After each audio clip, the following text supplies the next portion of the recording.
Hey guys, it's me again. For today's video, I will show you how to redeem Amazon gift cards.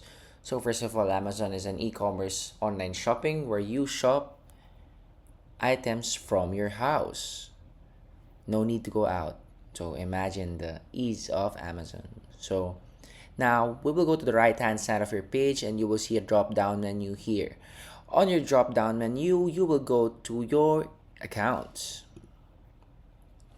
So here we can see a lot of Amazon features, Prime, login security, orders, addresses, business accounts, or things where you can update or modify your Amazon information or personal information as well.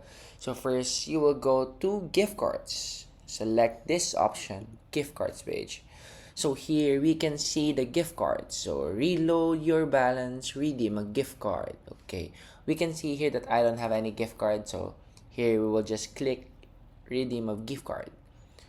So here is your redeem a gift card and you will type your gift card balance, let's say,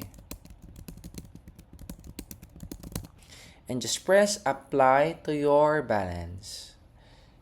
So gift cards can be bought from stores like Target, Walmart, or other retail stores on your area. So once again, thank you for watching this video, and this is how you redeem a Amazon gift card. Once again, thank you.